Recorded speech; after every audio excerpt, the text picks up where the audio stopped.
Grandma, please don't go home yet. My grandson's voice trembled so badly at 5 o'clock that morning that I sat upright before I was even fully awake. For a second I thought something terrible had happened to him. The motel room around me was still dark except for the pale blue glow of the digital clock beside the bed. Rain tapped softly against the window. Steady, cold, lonely. I tightened the blanket around my shoulders and looked at the phone screen again. Ethan. Honey. I whispered. What's wrong? I could hear him breathing. Fast. Uneven. Like he was hiding somewhere. They're inside the house, he said quietly. Dad and Vanessa. And some other people. My stomach tightened instantly. What people? There was a long pause. Then I heard something in the background. A dull thud. Furniture moving. Grandma. His voice cracked. They're packing your things. I felt the blood drain from my face. For a moment, I honestly thought I had misunderstood him. I was 68 years old. My hearing wasn't perfect anymore. Maybe he said cleaning. Maybe organizing. Not packing. Not MY things. I slowly pushed myself out of bed, my knees aching from yesterday's long drive. I had spent the night at a small roadside motel about 40 miles outside Indianapolis after visiting an old friend recovering from surgery. I was supposed to drive home after breakfast. Home. The word suddenly felt strange in my chest. Ethan. Where's your father? I asked carefully. Downstairs. Vanessa's telling people where to put stuff. Another pause. I heard him swallow hard. Grandma, I think they think you're not coming back until tomorrow. The room became impossibly quiet. Even the rain seemed farther away now. I walked slowly toward the window and pulled the curtain aside with trembling fingers. The parking lot outside was empty except for a pickup truck covered in rainwater, and the flickering yellow motel sign buzzing faintly in the darkness. Everything looked normal, calm, but my chest felt tight. Did your father say anything to you? I asked. Ethan hesitated. Last night I heard Vanessa talking to somebody on the phone. She said, by the time Helen gets back, it'll already be done. My hand gripped the curtain tighter. Helen. Not Mom. Not Grandma Helen. Just Helen. Like I was some problem they needed removed before I noticed what was happening. Grandma. Ethan whispered again, his voice smaller this time. There's a real estate sign in the garage. I closed my eyes. Slowly. Carefully. Because suddenly every strange moment from the past few months came rushing back all at once. The whispered conversations that stopped when I entered the room. The missing documents. Vanessa insisting I should think about simplifying my life. Daniel avoiding my eyes during dinner. And for the first time in my life, I realized I might not be welcome in the house I helped pay for anymore. I stayed frozen beside the motel window long after Ethan ended the call. The rain continued sliding down the glass in thin silver lines, blurring the weak parking lot lights outside. Somewhere in the room, the old air conditioner rattled softly, pushing cold air against my ankles, but I barely noticed it anymore. My mind kept replaying his words over and over. They are packing your things. I slowly sat down on the edge of the bed and looked around the little motel room. My overnight bag rested near the dresser. My folded cardigan hung neatly over the chair beside the lamp. My reading glasses were still sitting on the nightstand next to the paperback novel I had tried to read before falling asleep. Everything here looked temporary. Small, forgettable. But my home was not supposed to feel temporary. I had lived in that house for 36 years. I remembered planting tulips along the front walkway with Daniel when he was only 8 years old. Back then, he used to follow me everywhere carrying that tiny green watering can his father bought him at Sears. He used to hold my hand every time we crossed the street. He used to tell people I made the best pancakes in Indiana. I closed my eyes tightly for a moment. Somewhere along the way, that little boy disappeared. And I still could not figure out exactly when it happened. Maybe it started after his father passed away 3 years ago. Grief changes people. Sometimes quietly. Sometimes permanently. At first, Daniel called me almost every day after the funeral. He checked on me constantly, brought groceries, fixed the porch light when it burned out. But then Vanessa started talking more about practical things. Downsizing, retirement communities, maintenance costs. She always smiled when she said those words. Soft and polished, like she was discussing the weather instead of my future. You should not have to manage such a large property alone at your age, she told me one evening while rearranging flowers in my kitchen. At the time I thought she sounded concerned, caring even. Now, sitting in that dim motel room before sunrise, I realized something painful. Vanessa never asked what I wanted. Not once. She only talked about what made sense for everyone else. I stood up slowly and walked toward the sink to splash cold water on my face. My reflection startled me a little under the weak bathroom light. My silver hair looked flattened from sleep, and the skin beneath my eyes seemed darker than usual. Older. Tired. But beneath the exhaustion, something else was beginning to settle quietly inside me. Not panic. Not yet. Awareness. I reached for my phone again and opened the family group chat. The last message from Vanessa was sent 2 nights earlier. Hope your trip goes well, Helen. Drive safe. A perfectly normal sentence. Warm on the surface. Empty underneath. Suddenly I remembered another strange moment from last month. I had come home from grocery shopping and noticed several framed family photos missing from the living room shelves.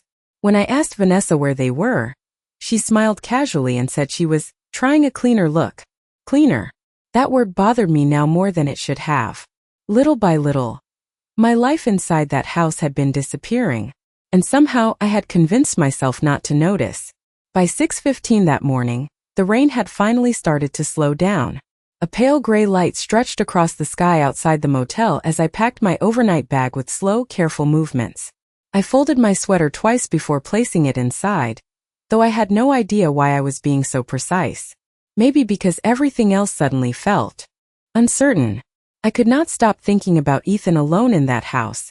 I imagined him upstairs in his bedroom, sitting on the edge of his bed with that anxious expression he always wore when he was trying not to cry. Ethan had never been good at hiding his emotions. Even as a little boy, his face revealed everything before he spoke a single word. At 10 years old, he once burst into tears because he accidentally stepped on a butterfly in our garden. That was the kind of heart he had. Gentle. Honest. Nothing like the cold tension that had slowly settled over the rest of that house during the past year. I grabbed my keys and headed toward the motel office to check out, but before I reached the door, my phone buzzed again. Another message from Ethan. Can you meet me first? Attached underneath was an address to a small diner off Interstate 70, about 20 minutes from the motel. I stared at the message for several seconds. Ethan was supposed to be in school by 8 o'clock. The fact that he wanted to meet before classes even started made my chest tighten again. The drive there felt longer than 20 minutes. The roads were slick from rain, and low morning fog hovered above the fields on both sides of the highway. Indiana always looked strangely beautiful after storms. Quiet barns. Vetfensisch. Long empty roads disappearing into gray skies. Usually those drives calmed me. Not today.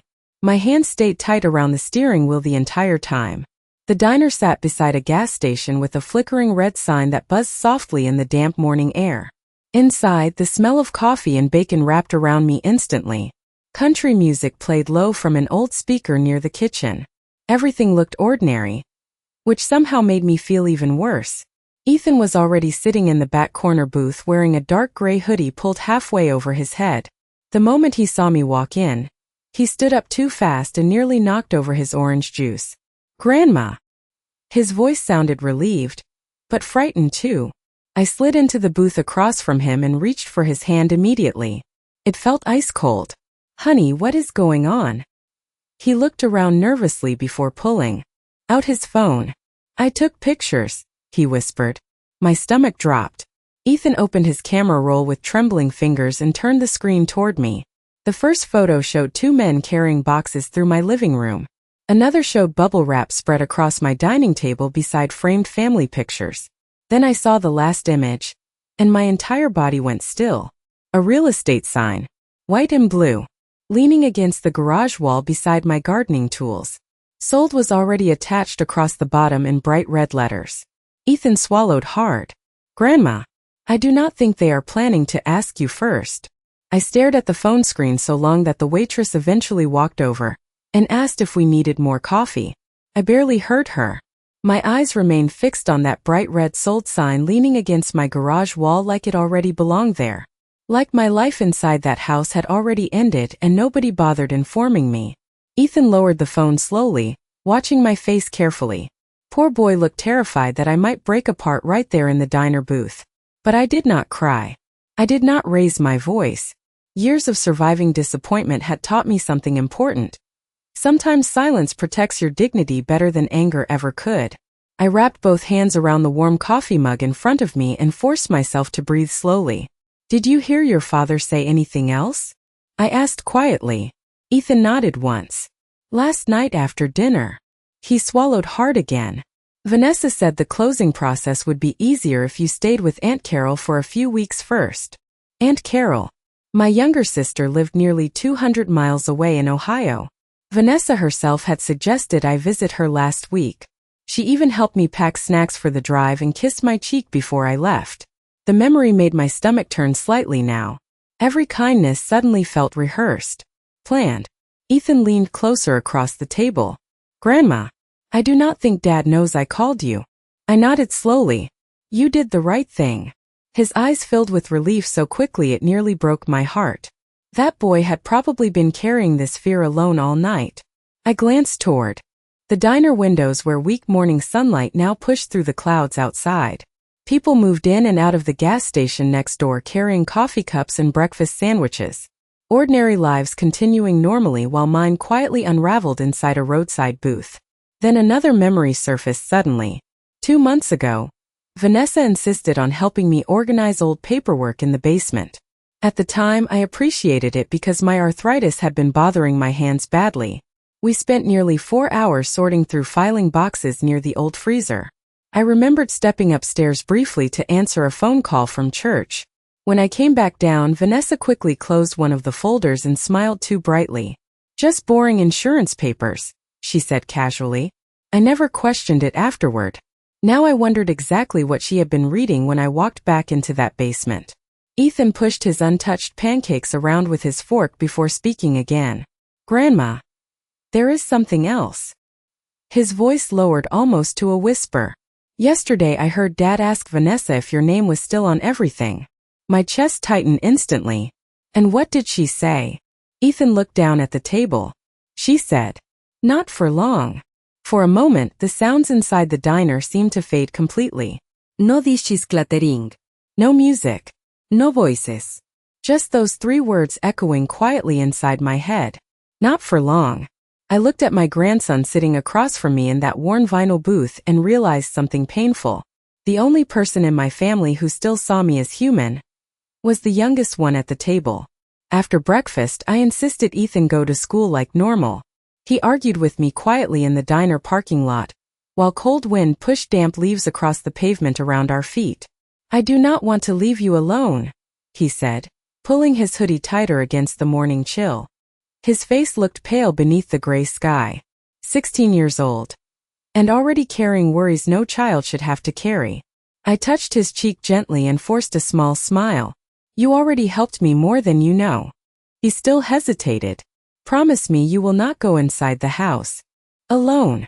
That sentence lingered in my chest long after he climbed into the school bus.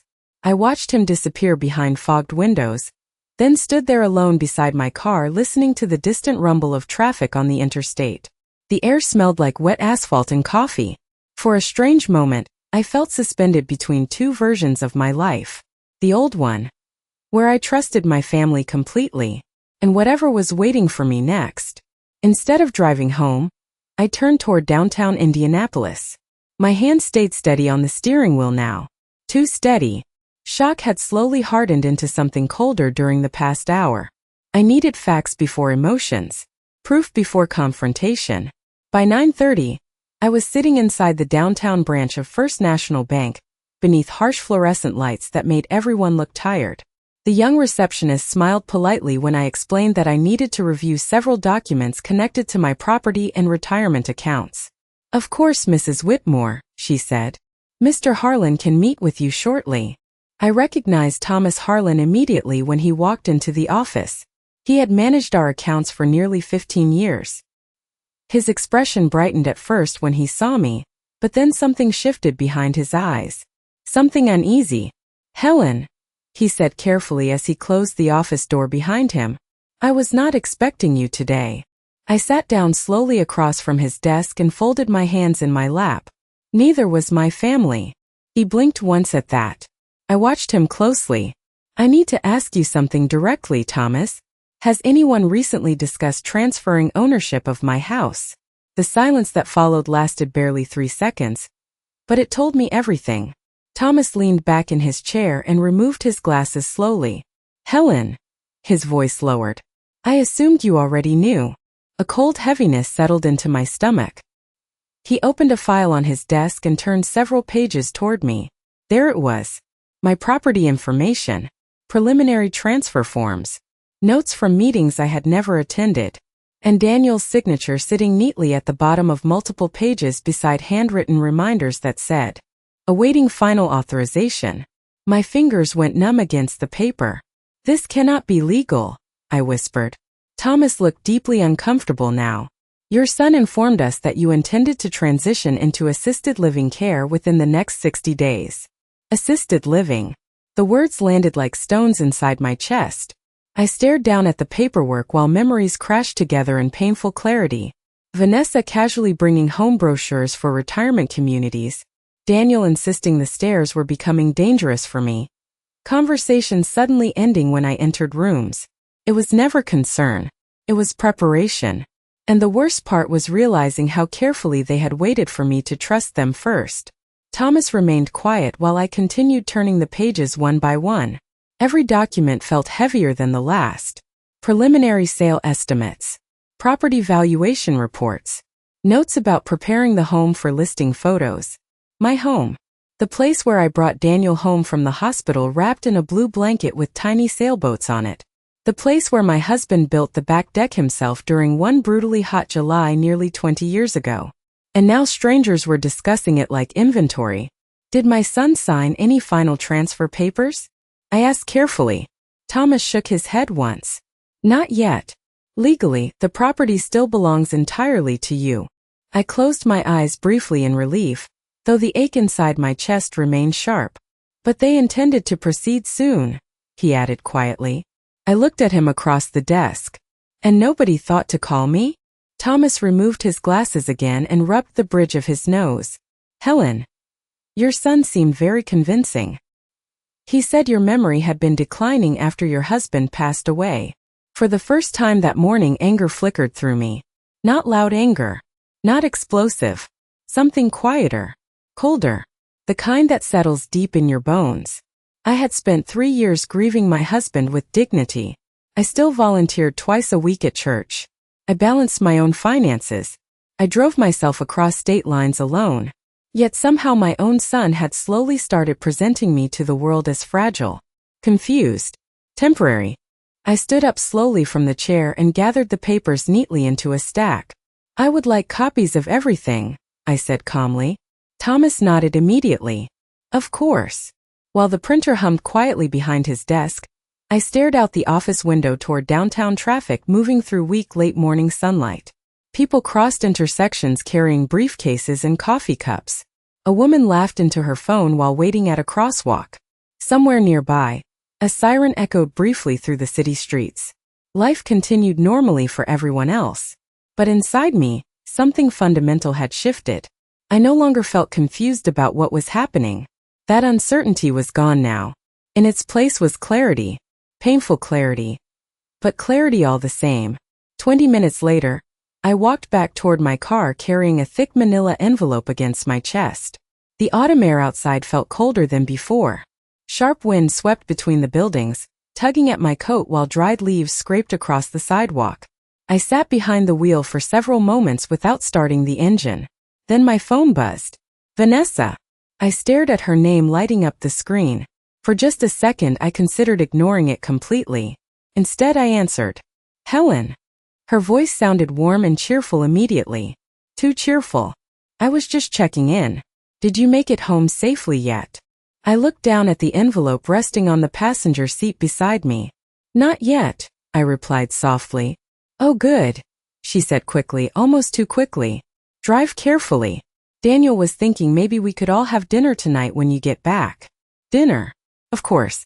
They probably expected me tired, unsuspecting, grateful, easy to guide toward whatever papers they planned to place in front of me next. I leaned back slowly against the driver's seat and watched gray clouds moving above the city skyline. "That sounds lovely," I said gently. Then I smiled for the first time all day, because Vanessa still believed I knew nothing. The house looked perfectly normal when I pulled into the driveway just after 6 that evening. Warm light glowed through the front windows. The porch lantern beside the door cast its usual soft, amber circle across the steps. From the outside it still looked like home. But the moment I stepped out of the car, I noticed small things that did not belong. My flower pots near the garage had been moved several inches to the left. Tire marks stretched across the damp driveway where some larger vehicle had clearly parked earlier. And through the partially open curtains, I could see stacks of cardboard boxes sitting near the dining room wall. My pulse slowed instead of quickening. Strange how the body reacts once betrayal becomes certainty. I carried my overnight bag toward the front door carefully, my shoes crunching softly over wet gravel. Before I could reach the porch, the door flew open. "Helen!" Vanessa's smile appeared instantly, bright and polished beneath the warm hallway light. She hurried forward and wrapped her arms around me before I even crossed the threshold. We were getting worried. Her perfume smelled sweet and expensive. Something floral underneath sharp vanilla. I used to think it smelled elegant. Tonight it made my stomach tighten. "Long drive," I said softly while stepping inside. Daniel appeared from the kitchen holding a glass of iced tea. "Hey, Mom." He smiled too quickly, too carefully, like someone rehearsing normal behavior. My eyes drifted toward the living room automatically.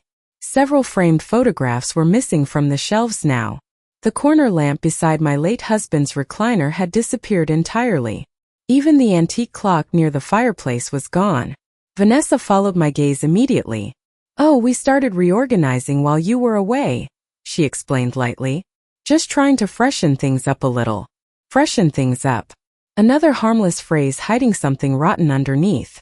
Ethan stood near the staircase silently watching me. The poor boy looked tense enough to shatter.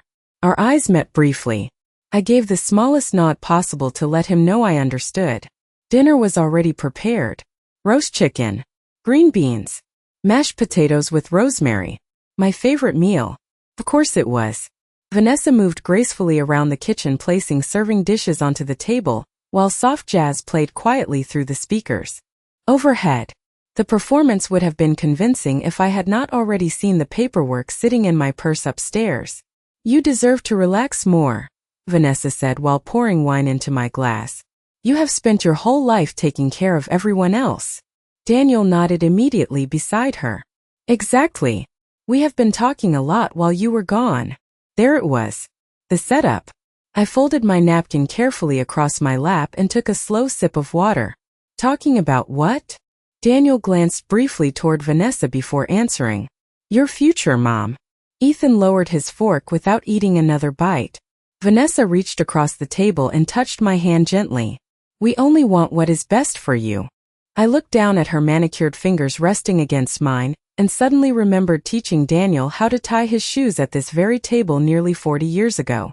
Back then, this room held birthday candles and science fair projects and Christmas laughter. Tonight it held something colder, something calculated. I smiled softly and squeezed Vanessa's hand back. "That is very thoughtful of you," I said. And for the first time all evening, both of them relaxed. The moment dinner ended, Vanessa stood up carrying 2 empty wine glasses and smiled toward Daniel. It was a small smile. Quick. Practiced. The kind married people use when they believe a conversation has already been settled privately beforehand.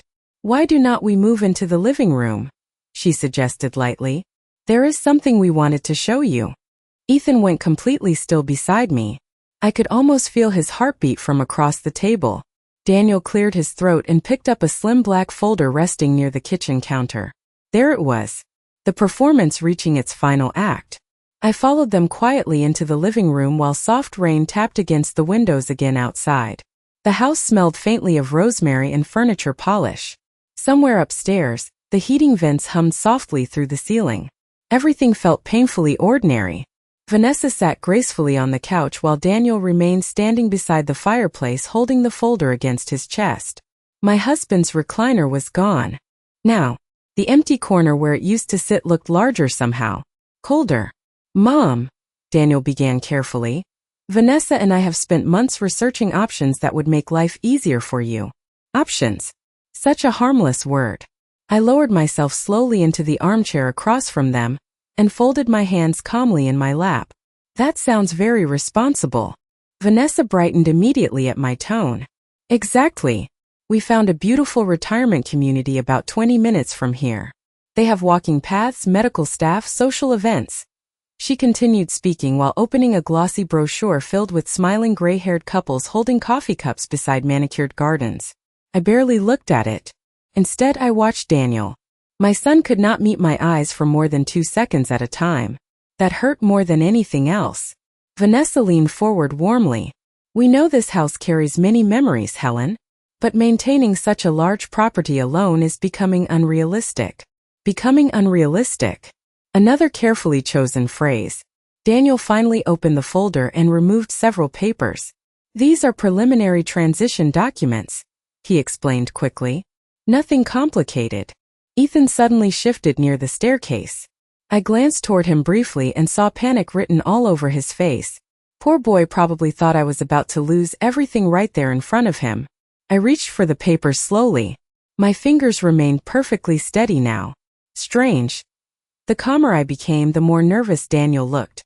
I glanced across the top page without reacting. Assisted living authorization. Financial transfer preparation.